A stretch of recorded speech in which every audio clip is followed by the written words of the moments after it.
வணக்க நண்பர்களே, மீண்டும் உங்களை சந்திப்பதில் மகிழ்ச்சி. ஒரு குக்கிராமம். அங்கே மழை தொடர்ந்து பேஞ்சிட்டே இருக்குது. தொடர்ந்து பேஞ்சிட்டே இருக்கிறதுனால அந்த ஊரில் இருக்கிற ஒரு ஏரி உடஞ்சிருது.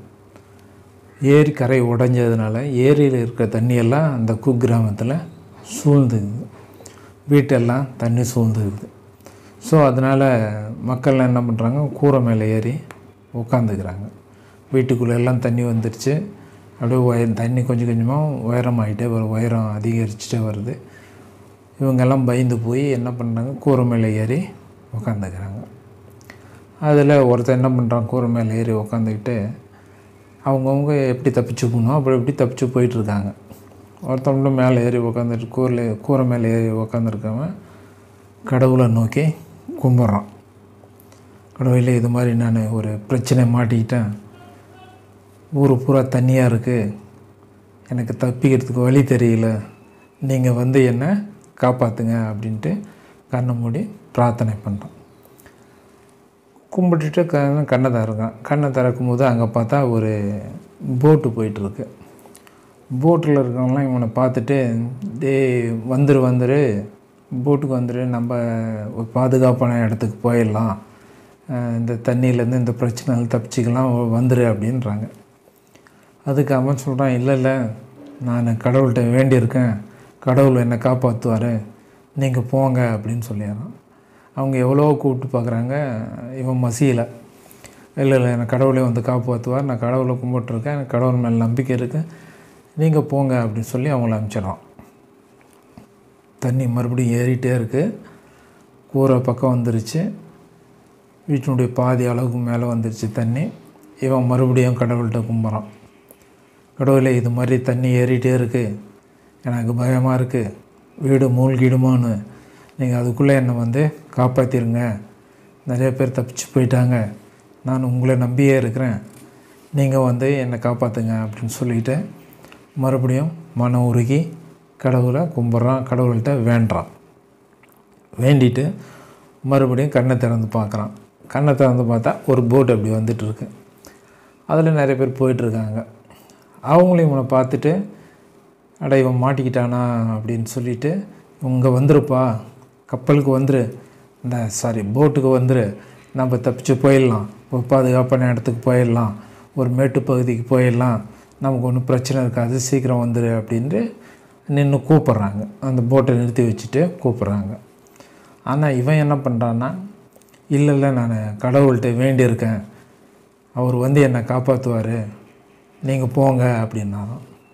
இப்போ கடவுள் எப்படியும் காப்பாற்றுவார், நீங்கள் வாய அந்த போட்லேயே போயிடலாம், ஒரு பகுதிக்கு நல்ல இடமா பார்த்து போயிடலாம், மேடான பகுதிக்கு போயிடலாம் வான்னு கூப்பிடும்போது அவன் மறுத்துறான். இல்லை எனக்கு கடவுள் மேலே அளவு கடந்த நம்பிக்கை இருக்குது, கண்டிப்பாக வருவார், நீங்கள் போங்க அப்படின்னு சொல்லி அவனை அனுப்பிச்சிட்றான்.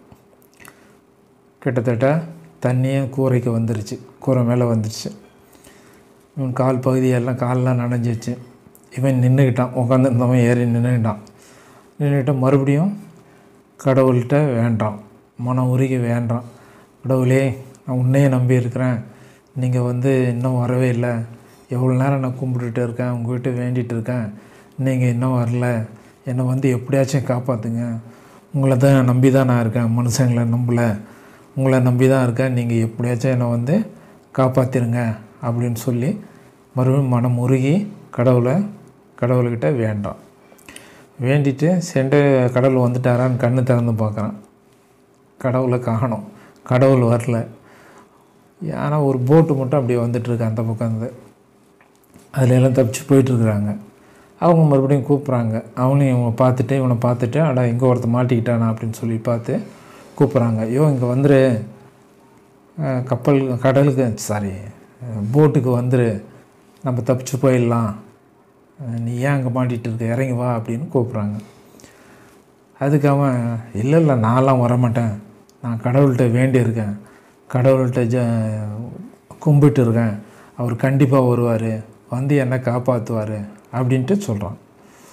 மறுபடியும் அவங்க சொல்கிறாங்க, கடவுள் இங்கே என்னை காப்பாற்ற போகிறாரு, அப்புறம் உன்னை காப்பாற்றுறதுக்கு தான் இருக்காரா, நீ வா, சீக்கிரம் இறங்கி வா, கடவுள் அந்த போட்டில் நம்ம ஒரு பக்கம் போயிடலாம், நல்ல இடமா பார்த்து போயிடலாம், போய் தங்கிக்கலாம் வா அப்படின்றாங்க. அவன் மறுபடியும் நான்லாம் வரமாட்டேன், கடவுள் வந்து தான் என்னை காப்பாற்றணும், கடவுள் பக்தி எனக்கு அதிகம், நான் வேணா கண்டிப்பாக கடவுள் வந்து உதவி செய்வார், நீங்கள் போங்க நான் கடவுள் கூட வரேன் அப்படின்னு சொல்லிவிட்டு அந்த கப்பலை அனுப்பிச்சி விட்டான். அந்த கப்பல் சரின்னு போயிடுது. இந்த தண்ணி கொஞ்சம் கொஞ்சமாக ஏறிட்டு இருக்குது. கூரை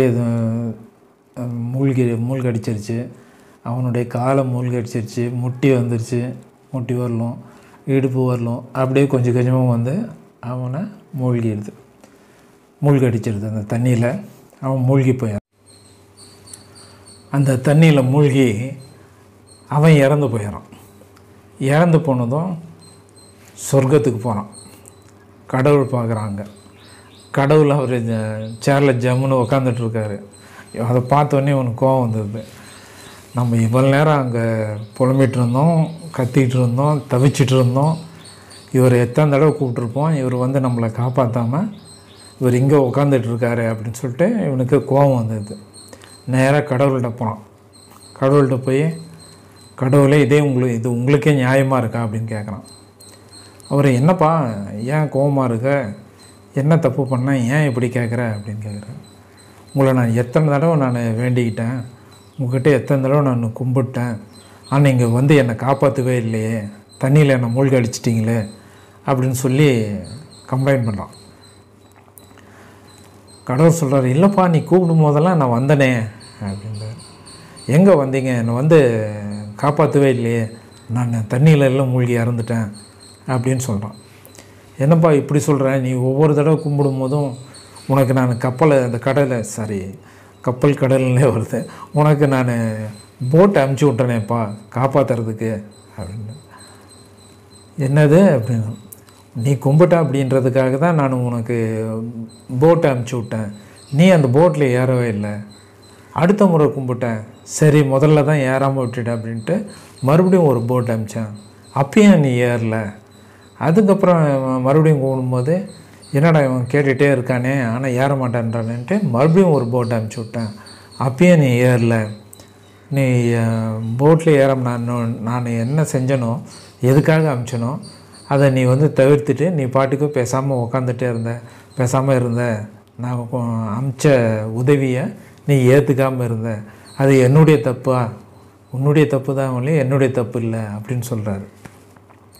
அப்போ தான் அவன் உணர்றான், கடவுள் எப்பயுமே வந்து நேராக ஒவ்வொருத்தங்களையும் கையை பிடிச்சி இழுத்து கூட்டிகிட்டு போக மாட்டார், கையை பிடிச்சி இழுத்து வழிகாட்ட மாட்டார், அவரும் நமக்கு உதவி தான் செய்வார் ஒழியா நேராக வந்து தான் செய்யணுன்னு அவசியம் இல்லை. ஒரு கைகாட்டி மரம் இருக்குன்னா அந்த கைகாட்டி மரம் உங்களுக்கு இந்த பக்கம் இந்த வழி இருக்குது, இந்த வழி இருக்குது, அந்த பக்கம் அந்த வழி இருக்குது, இந்த பக்கம் இந்த ஊருக்கு போகலாம், இப்படி தான் காட்டணும் ஒழிய கையை பிடிச்சி கூட்டிகிட்டு போகாது எதுவுமே. கடவுளும் அப்படி தான் உங்களுக்கு வழிகாட்ட தான் இருப்பார் வழியா உங்களுக்கு வந்து ஒவ்வொருத்தங்களும் கையை பிடிச்சி கூட்டிகிட்டு போக மாட்டாங்க அப்படின்றத அவன் புரிஞ்சுக்கிட்டான். இந்த கதை உங்களுக்கு, இந்த குட்டி கதை உங்களுக்கு பிடிச்சிருக்குன்னு நினைக்கிறேன், லைக் பண்ணுவீங்கன்னு நினைக்கிறேன், நல்லாயிருக்கும் விரும்புவீங்கன்னு நினைக்கிறேன். இந்த கதை உங்களுக்கு விருப்பமாக இருந்தது, இந்த கதை உங்களுக்கு நல்லா இருந்ததா, மனசுக்கு பிடிச்சிருந்ததா லைக் பண்ணுங்கள், ஷேர் பண்ணுங்கள், சப்ஸ்கிரைப் பண்ணுங்கள் இந்த சேனலை. நன்றி, வணக்கம்.